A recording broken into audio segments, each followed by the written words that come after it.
بسم اللہ الرحمن الرحیم۔ السلام علیکم، آپ دیکھ رہے ہیں الف نیوز اور میں ہوں آپ کے ساتھ ماجد علی۔ شامل کرتے ہیں آج کی آن لائن ہیڈ لائنز۔ اسرائیلی وزیر اعظم نیتن یاہو کے گھر پر ڈرون حملہ۔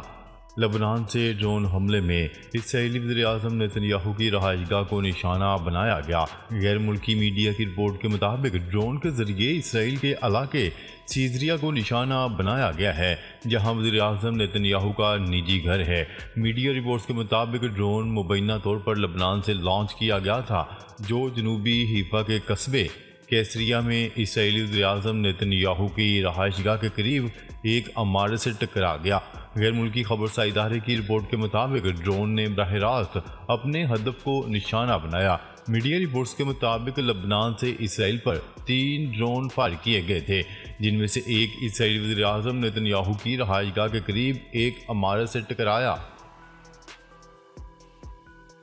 اسرائیل نے امریکہ سے تھاڈ سسٹم کی دوسری بیٹریز بھی طلب کر لیں۔ اسرائیل نے امریکہ سے دفاعی میزائل سسٹم کی دوسری بیٹریز ارسال کرنے کا مطالبہ کر دیا تاکہ اسرائیل کے متوقع انتقامی حملے کے جواب میں ایرانی رد عمل کی صورتحال میں اپنی حفاظت کر سکے۔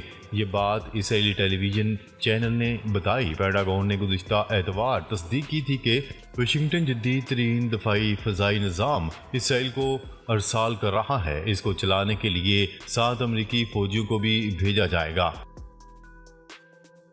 حزب اللہ لبنان کا حیفا بندرگاہ پر میزائل حملہ۔ ایرانی خبرسا ادارے کی رپورٹ کے مطابق حزب اللہ نے صہیونی شہر حیفا کی بندرگاہ پر میزائل سے حملہ کر دیا۔ حزب اللہ لبنان نے اپنے بیان میں کہا کہ اس کے جوانوں نے لبیک یا نصر اللہ کے نعروں کے ساتھ حیفا کے جنوب مشرقی نشریم فوجی اڈے پر میزائلوں اور ڈرون طیاروں سے حملہ کیا ہے۔ بیان میں تاکید کی گئی کہ حزب اللہ لبنان عوامی اور اپنی سرزمین کی حفاظت میں کامیاب ہوگی۔ یونان میں اسرائیل کے لیے بحری جہاز سے لائے جانے والے ہتھیار روک لیے گئے۔ یونانی بندرگاہ پر کام کرنے والے مزدوروں کی یونین نے ایک جہاز کے ذریعے لے جایا جانے والا اسلحہ جمعے کے روز روک دیا ہے۔ ان ہتھیاروں کو اسرائیل لے کر جانے کی کوششیں تھیں۔ ان بندرگاہی کارکنان کی یونین کا کہنا تھا کہ اس ہتھیاروں سے لدے جہاز کو غزہ میں اسرائیلی جنگ کے خلاف بطور احتجاج روکا گیا ہے۔ یونین کے اراکین نے بین الاقوامی خبرسا ادارے روئٹرز سے گفتگو میں جہاز روکے جانے کا اظہار کیا۔ یہ اسلحہ بردار جہاز جمعرات کے روز یونان میں پیرو کی بندرگاہ پہنچا تھا۔ اس میں 21 ٹن وزنی اسلحہ لادا گیا تھا، جسے اسرائیل پہنچانا مقصود تھا۔ سعودی عرب دوست ملک ہے اور یوکرین امن کانفرنس کے لیے مناسب جگہ ہے۔ روسی صدر ولادیمیر پوٹن۔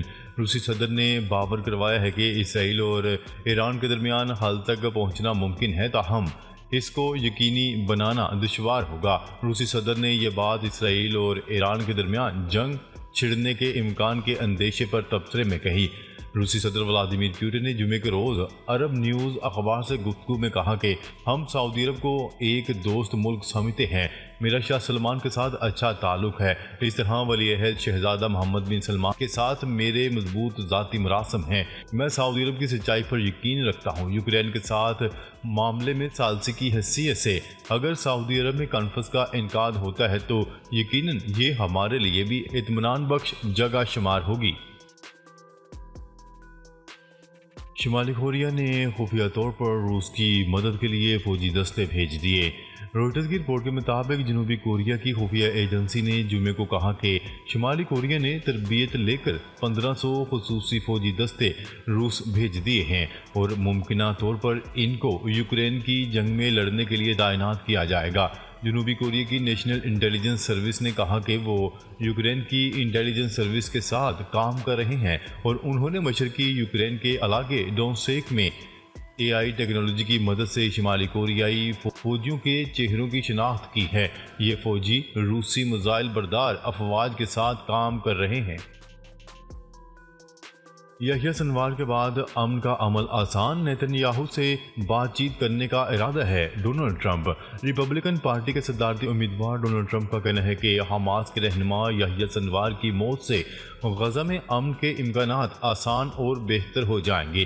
عرب میڈیا کی رپورٹس کے مطابق سابق صدر نے انتخابی مہم کی تقریب کے لیے ڈیٹرائٹ پہنچنے پر صحافیوں سے گفتگو میں کہا کہ میرے خیال میں اس سے یہ آسان ہو گیا ہے۔ ڈونلڈ ٹرمپ نے یہ بھی کہا کہ وہ جلد ہی اسرائیلی وزیر اعظم نیتن سے بات چیت کرنے کا ارادہ رکھتے ہیں۔ انہوں نے صدر جو بائیڈن کی انتظامیہ پر تنقید کی، جبکہ اسرائیلی رہنما کی اچھا کام کرنے پر تعریف کی۔ یحییٰ سنوار کی شہادت پر ایرانی سپریم لیڈر آیت اللہ خامنائی کا اہم پیغام۔ ایران کے سپریم لیڈر آیت اللہ خامنائی نے کہا کہ حماس کے رہنما یحییٰ سنوار کی شہادت محور مزاحمت کو نہیں روکے گی۔ اپنے ایک بیان میں آیت اللہ خامنائی کا کہنا تھا کہ حماس زندہ ہے اور زندہ رہے گی۔ یحییٰ سنوار کی موت سے ہونے والا نقصان بلا شبہ تکلیف دہ ہے۔ آیت اللہ خامنائی کا مزید کہنا تھا کہ یحییٰ سنوار مزاحمت اور جدوجہد کا چمکتا ہوا چہرہ تھے۔ وہ پختہ عزم کے ساتھ جابر اور جارحہ دشمن کے خلاف ڈٹ گئے تھے۔ ایران پر حملے کی پشت پناہی کرنے والے کو جواب دہ ٹھہرایا جائے۔ ایرانی وزیر خارجہ عباس اراغچی کا کہنا ہے کہ ایران پر حملے کی حماقت کرنے والوں کی پشت پناہی کرنے والوں کو جواب دہ ٹھہرایا جائے۔ عباس اراغچی نے امریکی صدر جو بائیڈن کے بیان پر اپنے رد عمل کا اظہار کیا ہے۔ ان کا کہنا تھا کہ جس کسی کے پاس اسرائیل کے ایران پر حملے کی معلومات ہیں یا وہ اس قسم کی حماقت کرنے کے لیے وسائل فراہم کر رہا ہے تو اسے کسی بھی ممکنہ نقصان کا ذمہ دار بھی ٹھہرایا جانا چاہیے۔ غزہ کے جبالیہ کیمپ پر اسرائیلی حملے میں مزید 33 فلسطینی شہید۔ اسرائیلی فوج نے شمالی غزہ کے 3 بڑے ہسپتالوں انڈونیشیا ہسپتال، العودا ہسپتال اور کمال عدوان ہسپتال کا محاصرہ کیا اور ان پر گولہ باری کی۔ شمالی غزہ میں 2 ہفتے سے جاری اسرائیلی کارروائیوں کے دوران 450 سے زائد فلسطینی شہید، جبکہ 4 لاکھ سے زائد خوراک اور ادویات کی کمی کا شکار ہیں۔ ڈائریکٹر العودا ہسپتال کا کہنا تھا کہ ہسپتال زخمیوں کی اتنی بڑی تعداد کو سنبھالنے سے قاصر ہے۔ یحییٰ السنوار کی شہادت، حزب اللہ کا بڑا اعلان سامنے آ گیا۔ حزب اللہ نے اسرائیل کو خبردار کرتے ہوئے کہا ہے کہ جنگ کے نئے مرحلے میں اب حملے پہلے سے زیادہ تیز ہوں گے۔ عرب میڈیا کی رپورٹ کے مطابق حزب اللہ نے کہا کہ اسرائیل کے ساتھ جنگ کو نئے مرحلے میں داخل کر رہے ہیں، نئے زیادہ طاقتور اور جدید ترین ہتھیاروں کے ساتھ حملہ کریں گے۔ بیان میں مزید کہا گیا ہے کہ نئے حملوں میں جدید ترین گائیڈڈ میزائلوں اور خودکش ڈرون طیاروں سے اسرائیل میں اہداف کو نشانہ بنائیں گے۔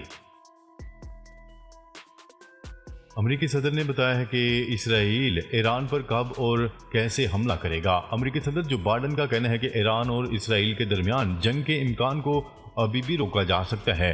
امریکی صدر نے مزید کہا کہ اسرائیل اور ایران کے ساتھ اس طرح سے نمٹا جا سکتا ہے کہ تنازع کچھ دیر کے لیے ختم ہو جائے، تاہم میں یہ جاننا چاہوں گا کہ اسرائیل ایران پر کب اور کیسے حملہ کرے گا۔ برلن میں میڈیا سے گفتگو میں امریکی صدر جو بائیڈن نے کہا کہ لبنان میں جنگ بندی پر کام کرنا ممکن ہے، لیکن غزہ میں جنگ بندی کے لیے کام مزید مشکل ہونے والا ہے۔ امریکی کمیشن برائے مذہبی آزادی نے بھارت کو تشویشناک ملک قرار دے دیا۔ رپورٹ میں کہا گیا ہے کہ بھارت میں بی جے پی کے اقتدار میں مذہبی امتیاز کی پالیسیوں کا فروغ ہوا، مسلمان، عیسائیوں، سکھوں، دلتوں اور اداواسیوں پر منفی اثرات پڑے۔ حکومت نے یو پی اے کے تحت این جی اوز کو نشانہ بنایا، ہراساں کیا اور املاک کو مسمار کیا۔ مذہبی اقلیتوں اور ان کے حامیوں کی آوازیں دبائی گئی ہیں۔ پاکستان نے مذہبی آزادی کے لیے اہم کوششیں کی ہیں، جیسے کرتارپور راہداری۔ سکھ یاتریوں کی رسائی آسان بنانا پاکستان کے عزم کی علامت ہے۔ کیوبا میں بجلی کا بڑا بریک ڈاؤن، ملک بھر میں اسکولز اور دفاتر بند۔ غیر ملکی خبرساں ادارے کی رپورٹ کے مطابق کیوبا کے دارالحکومت ہوانا میں پاور پلانٹ فیل ہونے سے ملک بھر میں بجلی کی سپلائی معطل ہو گئی۔ بجلی معطل ہونے کے باعث اسکولز اور دفاتر میں چھٹی کر دی گئی۔ حکام کا کہنا ہے کہ بجلی کی بحالی کا کام جاری ہے اور مکمل بحالی میں کئی گھنٹے لگ سکتے ہیں۔ متحدہ عرب امارات کا بھارت کے لیے ویزا فری انٹری کی سہولیات کا اعلان۔ متحدہ عرب امارات میں اماراتی federation of immigration and customs authority کی جانب سے بھارت کے لیے ویزا فری انٹری کی سہولیات کا اعلان کر دیا گیا۔ غیر ملکی خبرساں ادارے کی رپورٹ کے مطابق ایسے بھارتی شہری جن کے پاس امریکہ کا رہائشی ویزا ہوگا، انہیں مقررہ فیس کی ادائیگی کے بعد امارات کا ویزا جاری کیا جا سکے گا۔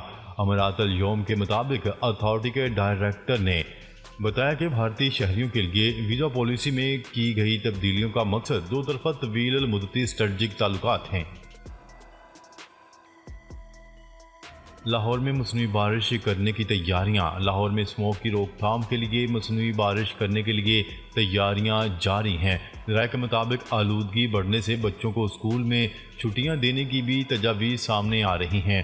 وزارت خزانہ کے ذرائع کے مطابق لاہور میں مصنوعی بارش پر 35 کروڑ روپے تخمینہ آئے گا۔ مصنوعی بارش کے لیے محکمہ موسمیات اور ماحولیات اہم کردار ادا کر رہے ہیں۔